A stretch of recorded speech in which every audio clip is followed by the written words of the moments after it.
I was born in Newark, the first of 3 girls, a winter child who carried summer storms inside her chest. My parents were teenagers, too young to know the weight of forever, too fragile to build a love that could last. Arguments became the wallpaper of our small apartment, loud and sharp like broken glass under bare feet. My father's silence was crueler than his words, my mother's patience heavier than her years could carry. And I learned very early that home can be a battlefield disguised as family dinners. Dad controlled the paychecks as if love was a transaction, as if affection could be rationed in coins. Mom held her hope like a cracked teacup, always careful not to spill it when storms came raging again. I measured love not by tenderness, but by slammed doors, broken plates, and footsteps pacing down the hall. Even laughter felt temporary, like a candle burning in a drafty room, flickering before it could warm us. And silence, when it came, was only the shallow breath between storms that promised to return louder. At 5 years old, a judge signed papers that cut my life in half, calling it custody but feeling like exile. My father stripped my mother of everything: house, car, even the dignity of being seen as capable enough.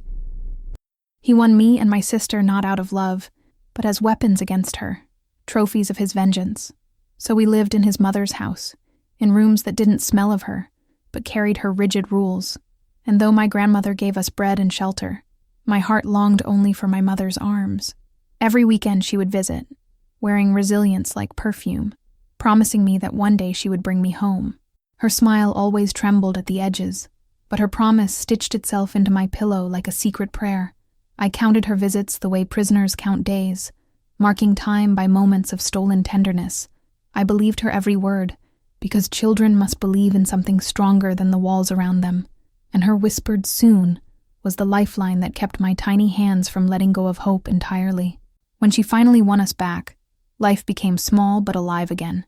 Cheap apartments, secondhand furniture, spaghetti nights. My stepfather David came into the picture not as a stranger, but as the steady hand God sent for my mother. He taught me that love could wait quietly at the door, bringing chocolate bars after long days. He showed me that family wasn't about wealth or perfect houses, but about safety you could fall asleep in. And for the first time, I learned that ordinary evenings could be holy when kindness lives in the room. At 17, I thought forever was a boy who held my hand by the lockers, who promised rings instead of homework. We were engaged before I even knew who I was, planning a future in a town that had already swallowed my parents. But life whispered louder: a job offer in Chicago, a chance to become more than a broken echo of my past. Ambition rose in me like sunrise, steady and impossible to ignore, warming me with possibilities I'd never dared. And yet, the decision cut me open. Love on one side, independence on the other, no bridge between them. He refused to leave New Jersey, saying the skyline was his only anchor, that roots meant staying even when you drown. I begged him to trust that love is bigger than geography, that together we could survive any zip code. But his no was final, and my yes to the job became the goodbye that haunted me for years. I traded a diamond ring for a suitcase filled with fear, boarding the train with my heart in my throat. And for months, hotel towels caught my tears as I mourned a love too small for the life I dreamed. Chicago became my forge, shaping me with long hours, crowded trains, and the sound of my own footsteps. I learned the weight of my name when bosses spoke it, when paychecks arrived signed only to me. I bought my first coffee maker, poured my own morning, and built weekends without someone else's permission. The silence of my apartment was both cruel and kind, a reminder of what I lost and what I gained. And each corner of that city became a mirror, where I saw not weakness, but a woman learning her strength. Loneliness still walked me home, its hand cold but familiar. Whispering doubts I tried to outpace. Yet I knew it couldn't keep my keys, couldn't bar my door, couldn't define my worth forever. In the mirror, I made myself a promise whispered like a vow. Never shrink your future for a man. Even the sweetest boy is not worth the dimming of your own light, the burial of your own dreams. That promise glowed small but stubborn, a nightlight guiding me through the darkest hallways of my becoming. I didn't know then how much that vow would be tested, how love would arrive dressed as storms and hunger. I didn't know I would confuse sacrifice with loyalty, mistake survival for romance, mistake crumbs for meals. But that moment, suitcase in hand, heart half broken, was the foundation of the woman I would one day become. It was the wound and the seed, the scar and the soil, the beginning of a long and brutal education. And though grief kept me company, it also kept me moving toward a horizon that whispered more. He entered my life like an alarm clock without mercy. Late to class, leather jacket gleaming, grin built to disarm. Jason smelled of bonfires and rebellion, a wild current against my disciplined stream of straight lines. I was ambition with a backpack, neat notes in organized folders, order stitched into my every move. But when he laughed, the rules I'd worshipped bent like branches in a sudden storm. He was trouble dressed like charm, and I was too young to resist the drama of the fire. He drank as though weekends were an occupation, poured bottles into the voids I couldn't see. He skipped lectures like attendance was optional, made jokes about professors while I scribbled furiously. Soon, I lent him my notes, then my afternoons, then my shoulder, then the drawer beside my bed. Love isn't always a lightning bolt. Sometimes it's a slow leak filling the cracks you didn't notice. And before I knew it, almost became always. Excuses became devotion, and boundaries blurred into hope. 2 months was all it took for his toothbrush to move in, for his socks to claim space in my laundry.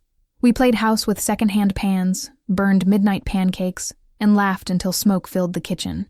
We whispered promises into thin sheets, convinced that survival looked like falling asleep tangled together. We wore poverty like adventure, like romance could cover unpaid bills and broken toasters. And every time he smiled at me across the clutter, I told myself chaos was another word for passion. Jason changed jobs the way seasons change colors, without warning, without permanence, without care. I held the rent steady, smiled through his disappointments, carried both of us while calling it partnership. Friends whispered doubts, but I defended him fiercely, telling them loyalty mattered more than consistency. I mistook my strength for obligation, convinced myself that carrying him proved my worth as a woman, and every sacrifice I made felt like another stitch in the fabric of our fragile love.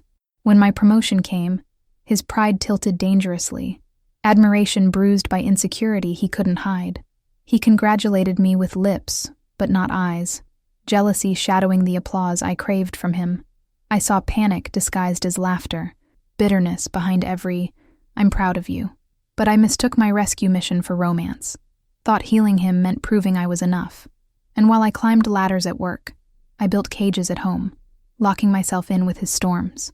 We moved back to New Jersey, closer to my mother, the ocean, and the streets that still knew my name. I thought home would heal him, thought proximity to roots might quiet the restlessness inside him. For a few months, Jason found work and smiled like stability was possible, like we might find balance. But 3 months later, complaints replaced gratitude. Buses were too long, the heat too cruel, the job too far. And once again, the bottle became his only steady commitment, his truest and cruelest companion. Days blurred into each other, him sprawled across the couch while I held the weight of us both.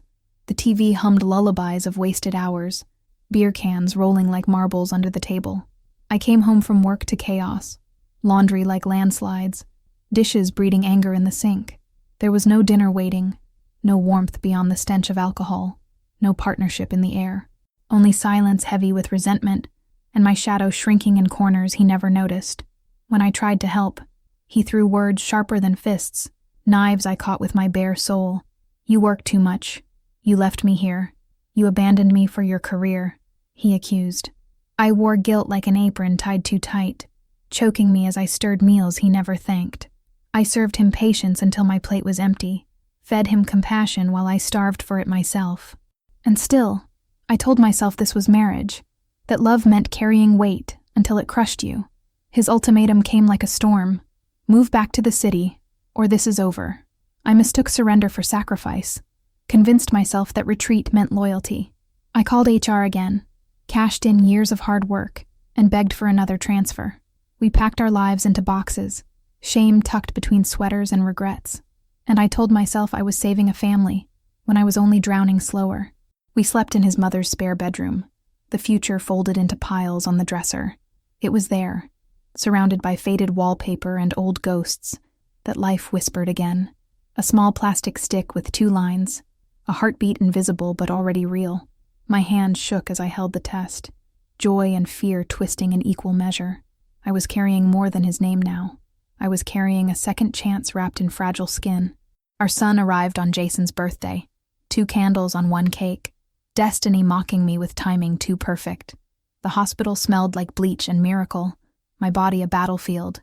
My heart a cathedral. I held him to my chest, his cry louder than all the arguments I had survived. Jason kissed his forehead like a prize, then set him down like a burden too heavy, and jealousy slithered in, whispering poison before the milk had even dried. "You love him more than me," Jason spat, his insecurity louder than lullabies in the night. His words turned feedings into accusations, diaper changes into trials of loyalty. The man I had built my life around now demanded I divide my soul like spoils. But babies do not wait for ego. They only wait for love that shows up on time. So I gave my son everything, and Jason resented me for it. I laced up sneakers like armor, pounding pavement as therapy, each mile a prayer of survival. 1 block became 3, 3 became 10, the rhythm of my breath drowning the noise of my home. Running stitched me back together, sweat writing psalms on sidewalks strangers would never read. It was the only place where I was not wife, not failure, not enemy, but only me. Finish lines became proof that I still existed outside of his shadow. Jason hated it. Every medal, every friend who cheered my name at the end. "You care more about running than about me," he shouted, blind to the fact it was saving me. The track became another rival, the community a threat to his fragile pride. He didn't see joy. He only saw betrayal, didn't see survival, only defiance. And I began to wonder if love was supposed to feel like prison bars painted pretty. At a barbecue, he drank past sense, past safety, past reason. He grabbed the keys with hands too heavy for trust, insisting he could drive. I stood between him and the wheel, my heart breaking under the weight of his stubbornness. In the end, I left with our child in a taxi, clutching him against the night, and I whispered apologies into his soft hair, forgiving him a father who chose poison over peace. It was a Friday when Jason stumbled home, shirt stained with smoke, breath heavy with alcohol and lies. He dropped his phone on the bathroom counter, buzzing endlessly like a trapped insect desperate to be freed. At first, I only picked it up to silence the noise, to let the baby sleep without the vibration. But the screen lit up with words that would break me in places I didn't know existed. "Last night was incredible," it read. "Can't wait to see you again tomorrow night." The message hit me harder than his insults, sharper than his absences, crueler than all the loneliness combined. I slid down the bathroom wall, my chest collapsing as sobs shook every bone in my body. The tiles were cold beneath me, but not colder than the truth that burned across my eyes. I stayed there for hours, rocking myself into silence, drowning in a grief too heavy to name. And in that silence, I realized I was married to a stranger I no longer recognized. Morning came with excuses spilling from his lips like rehearsed lines in a broken play. He swore it was nothing, only drunken mistakes, only misunderstandings and exaggerations. He swore on our mortgage, on our child's smile, on the ring I still wore with trembling fingers. I wanted to believe him, because believing was easier than breaking my family apart. So I swallowed my tears and stitched myself together with hope that didn't fit anymore. We traveled to Slovakia for one of my races, a dream that sponsors and friends made possible. For 6 days, Jason became the man I once loved. Attentive, sober, almost believable again. He held maps, cheered my strides, and kissed me like the past had been erased. I crossed the finish line with arms wide, imagining a future that might still be ours. But medals cannot fix betrayal, and forgiveness without change is only a loop of pain. On the flight back, he slept beside me, while my hands trembled over the tiny belly I held. I pressed my forehead against the airplane window, staring into the endless sky, praying for clarity. Was this love, or was this punishment disguised as commitment? Was I strong for staying, or weak for refusing to let go? The clouds didn't answer, but my heart began to whisper a truth I was still too afraid to speak. The test turned blue again, 2 lines that promised life, but also chained me deeper into despair. I told him with trembling joy, expecting arms around me, a kiss, a celebration of family. Instead, his face hardened into stone, cold silence filling the space where love should live. No embrace, no laughter, only eyes that looked past me as though I were already gone. And in that moment, I realized motherhood could be joy and loneliness at the same time. Pregnancy magnified my body and his cruelty in equal measure, swelling me with pain and insults. He vanished for days, reappearing drunk, sneering at the changes in my body with venom. "You're fat. You're disgusting. Who will ever want you now?" he said, cutting deeper than fists ever could. His words echoed in the nursery I was building, bouncing off walls painted with false promises. And every night, I wondered how a man could hate the life he helped create. We had installed a tracker in our car, more out of desperation than suspicion, hoping to feel safe. One night, the blinking dot stopped outside a strip club, neon lights glowing like a cruel confession. I drove there with shaking hands, my heart pounding louder than the engine itself. Through the glass, I saw him with another woman, her hands on the man I still called mine. And in that single glance, the last of my denial shattered into dust I could never breathe again. I didn't scream, didn't storm inside, didn't create the scene I once imagined in rage. I turned the wheel instead, driving back in silence, my unborn child my only witness. At home, I sat on the edge of the bed, staring at the walls as hours bled into dawn. I called my stepfather David and told him everything, every shame I had buried for years. He offered me his anger, but I told him, I need to leave with my own strength, because freedom cannot be borrowed. It must be taken, owned, fought for with trembling hands. And though I wasn't ready yet, something inside me had shifted forever that night. The betrayal was no longer rumor, no longer denial, but an open wound bleeding truth. I could no longer tell myself stories to survive. I had to tell myself the truth to live. And for the first time, leaving didn't feel impossible. It felt inevitable, like birth itself. I was 8 months pregnant when we began planning a baby shower, balloons waiting in plastic bags for joy. Jason disappeared that night, leaving me to inflate silence instead of balloons, tears instead of laughter. At 2:30 in the morning, the hospital called, their voice steady as mine cracked into pieces. "Ma'am, your husband is here. There's been an accident, but he's alive," they said gently. I drove there with my belly heavy, my hope heavier still, and my heart already broken. They handed me his belongings in a plastic bag, a collection of lies and wreckage to carry home. Relief flooded me first, ugly and shameful, because a part of me had wished him gone. But then the shame twisted deeper when I opened his phone and saw the messages waiting. "Baby, I'm sorry I couldn't stay longer," one read, from a woman who didn't know my name. Her compassion cut sharper than hatred, kindness blooming where betrayal had already rooted. When he healed, I was the nurse he didn't deserve, washing his stitches, cooking his meals, holding my silence. Every word I wanted to scream became blood swallowed down into aching veins. One night, I whispered, "I can't do this anymore," my voice a shadow of the roar inside me. He begged, cried, promised, swore he would change, swore he would be the man he once pretended to be. And once again, I chose to believe, because leaving felt like tearing out my own lungs. But betrayal doesn't hide forever. It grows, multiplies, thrives in the dark corners of denial. The final straw didn't come from me, but from the lips of my own son, innocent and trembling. He came home pale, his eyes too old for his young face, his voice shaking as he spoke. "Mom, I saw Dad kissing another woman," he whispered, breaking both our hearts at once. And in that moment, the truth was no longer mine alone. It belonged to my child too. That night, I took off my wedding ring, placed it gently on the table, and whispered to myself, "It's done." He was sleeping off another binge, unaware that his kingdom of lies had just collapsed. I packed only what I could carry, holding my son's hand as tightly as my courage. The baby still kicked inside me, a reminder that new life was coming whether I was ready or not. And with shaking legs, I walked away from the ashes of the woman I used to be. Divorce was not a signature. It was a war, one that left me bruised in places no one could see. The papers did not end the pain. They only began the bleeding of years I had suppressed. I sank into depression, heavy days where the bed felt like quicksand, and mornings like battles. I looked in the mirror and saw no woman, only a shell, invisible, unloved, unworthy of anything better. I wondered if healing was possible, or if I was doomed to remain broken forever. Therapy became the lifeline I didn't know how to grasp. the quiet room where my voice returned. My therapist looked at me, eyes kind but unflinching, and spoke words that shattered my chains.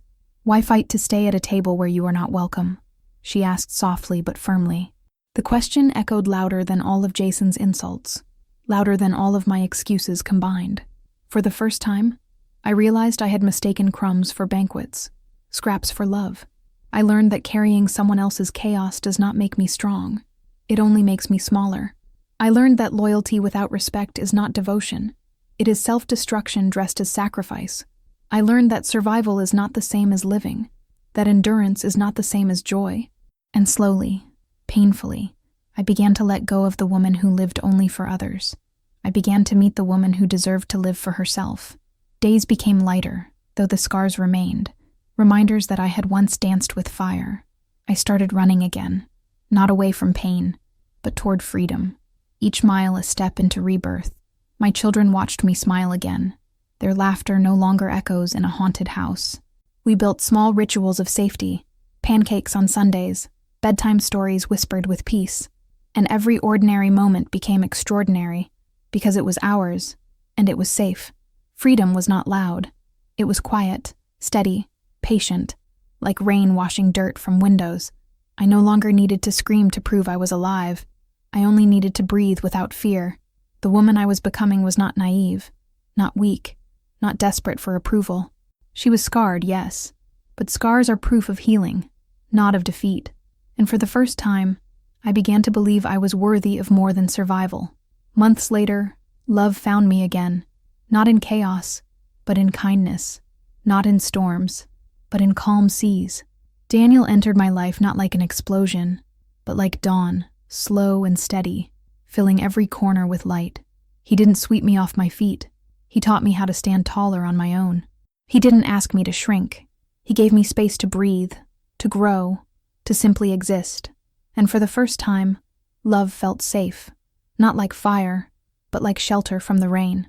Daniel loved my children as if they were his, tucking them into bed with patience and gentle laughter. The first time he kissed their foreheads goodnight, tears streamed down my face like rivers, not tears of sorrow, but tears of gratitude for a love I thought I would never know again. He showed me that family is not built from blood alone, but from presence, kindness, and choice. And in his arms, I found the home I had searched for since childhood. 1 year later, he proposed not with fireworks, but with a steady voice and a simple question. His promise wasn't of perfection, but of partnership, of walking beside me no matter how rough the road. Our wedding was small, but the love inside it was vast, filling every corner with warmth. For once, I didn't feel like a bride escaping a fire. I felt like a woman walking into light. And as I said yes, I knew it was not a rescue, but a rebirth. Today, I no longer apologize for being too much or too little. I am enough as I am. I no longer wait for love that hurts to prove itself. I only accept love that heals and lifts me higher. Daniel never makes me feel invisible, never makes me carry the weight of the world alone. He sees me, truly sees me, and in his gaze I am not broken. I am whole, and that wholeness is the greatest gift any love could ever give me. My story is not only about betrayal, it is about resurrection, about rising from ashes into flame. It is about walking away from tables where I was unwelcome and building new ones with love. It is about teaching my children that love should never hurt, never diminish, never destroy. And it is about reminding every woman who listens, you are worth more than survival. You are worth joy, because true love doesn't cage you. It sets you free and whispers, welcome home.